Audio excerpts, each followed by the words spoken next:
I sat down earlier today with Governor John Hickenlooper of Colorado, nearing the end of his last term as governor and often talked about as a potential presidential candidate for the Democrats. I started by asking him about where he differed and perhaps even agreed with President Trump.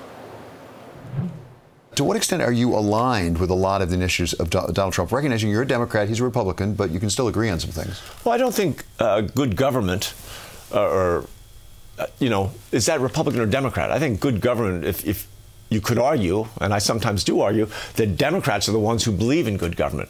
And good government means you do get rid of the red tape. Now, you need regulations. You need responsible regulations, but they've got to be regulations that people have worked to together and have kind of created so that everybody is invested in those regulations.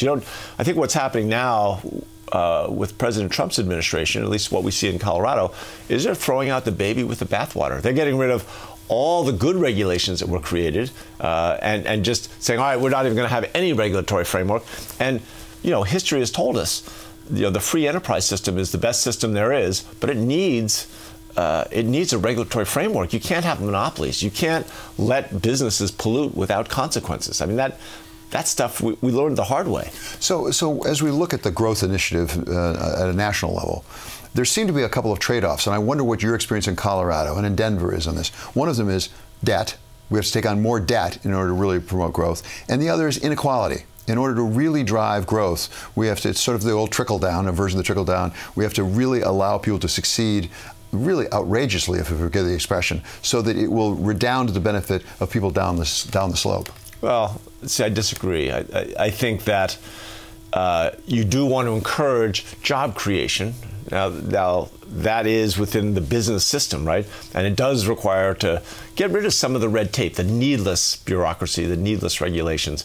But to take on this debt, the debt we took on as a nation was to give $1.5 trillion, maybe even $2 trillion of tax breaks, largely to people and corporations that didn't need it. If you think about it, one estimate I saw showed that about $900 billion of that tax break, so basically new debt is how we're paying for that, went to the stock market, which is 30% owned by foreign governments and foreign individuals, foreign corporations. So we gave $300 billion of money, we took on debt to pay $300 billion to foreign entities.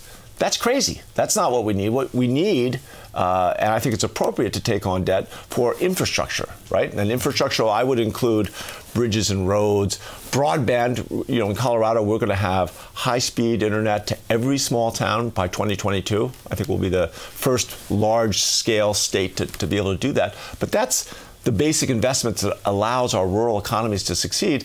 That's infrastructure that's where we should be maybe borrowing some money, but short-term borrowing.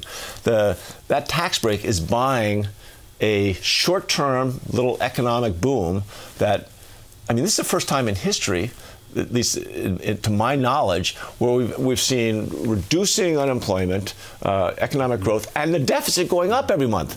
That's a terrible system. That's not. Is this supposed to be a Republican administration? To be blunt, right? So whether you want it or not, part of your legacy in Colorado will be cannabis. Yeah. Right? And initially Absolutely. you resisted it. You were not sure it's a good idea. You said your thinking has evolved.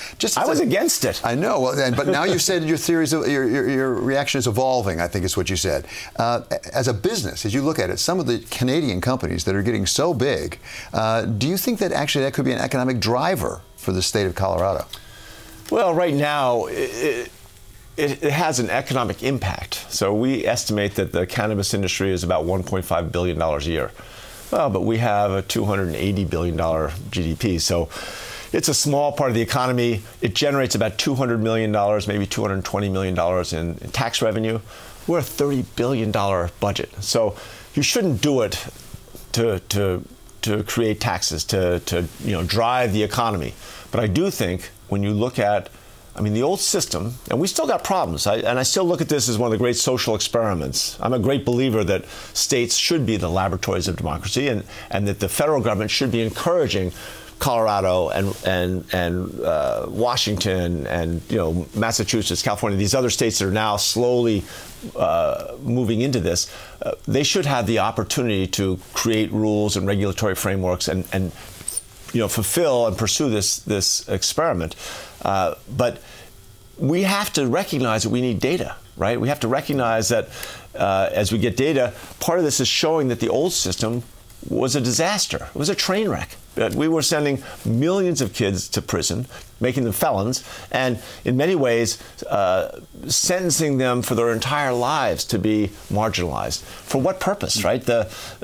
We haven't seen, since legalizing it, we haven't seen any increase in overall consumption. Interesting. No spike in consumption. The only demographic where we see an increase is senior citizens. And I don't know if they're going back to their hippie days in high school, or whether they're in some way it's arthritis and the aches and pains of growing older and they don't want to use opioids. But most of the things that we most feared haven't happened.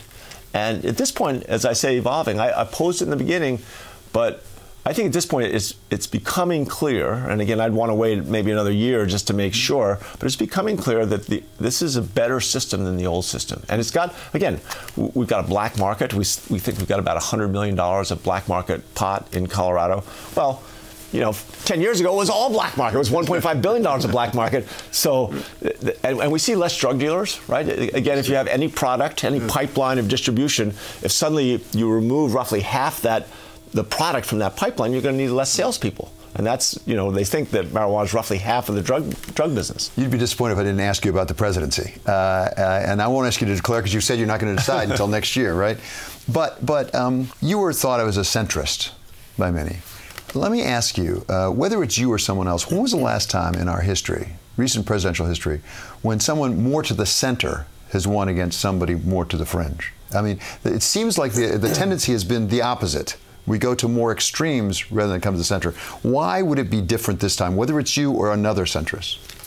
I would argue that, I don't think of myself as a centrist or an extremist. I'm trying to get a job done, right? I'm trying to solve problems. I'm trying to create opportunity for everybody to have, the life they want to create, right? That's the American dream. Kids should have the goal and the opportunity to have a life better than their parents, and that's certainly not true today for a variety of reasons. I think that having someone who is more moderate in how they get to the place. In other words, my whole life, I have a letter to the editor to a small local newspaper that I wrote in 1978 saying that healthcare should be a right, not a privilege. And I want universal coverage. I think most people I know, most moderate Republicans, most Democrats, most everybody, most independents think, we should have some level. We can argue about what's covered in that, but we should have, everyone should have some level of healthcare coverage. How we get there is important, but I think not as important as recognizing we want universal health care. So the battle over, single payer, it's worth this debating and discussing, but it's not worth going to war for. Same thing in terms of education. I think we need different ways of educating our kids. That the 70% of our kids that are never going to get a 4-year college degree, and that's been true for 30 years. We've cut back on the vocational training, the apprenticeships, and not just apprenticeships for electricians and plumbers, but for working in a bank or an insurance company or an aerospace company. They should be apprenticeships for all that stuff. That's what Finland and Sweden and most of Europe still does some version. Again, is that a radical view that everybody gets the education they need to be able to keep up with the changing workforce needs and demands? I don't think that's radical in any way, but it's not moderate. It's a whole different vision of what we're doing now. So I reject the terminology of moderate or extremes. I think we should be looking at what are the goals we want that we all agree to. And then what are the best ways to get there? And certainly as Democrats, we have a lot of different strategies in terms of attaining those goals, but most of us have those same goals. You have a letter with John Kasich, Governor John Kasich of Ohio out today to Robert Lighthizer, the trade representative, about tariffs. What do you have to say? Well, I think the tariffs, the way they've gone about this, the administration has been really reckless, and it's affecting certainly people in Colorado very seriously. So agricultural producers are having a hard time already with commodity prices. Now they're worse, no question about it. We have a large Coors brewing company, Molson Coors, a large Budweiser brewing. We have probably more craft breweries per capita than anybody in the country. We are, after all, the Napa Valley of beer in Colorado.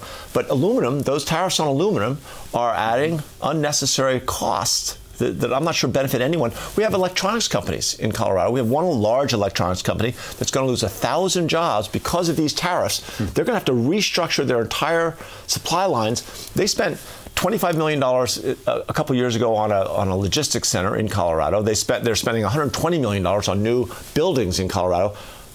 They're probably going to have to abandon some of those investments. They're going to have to, lay off 1,000 people that they've hired in Colorado and probably not hire 1,000 more, just because once they they change those supply chains and how they operate, it's so expensive and so disruptive that they're not going to go back when the tariffs are removed. And they're going to be making those decisions in the next month or next 2 months.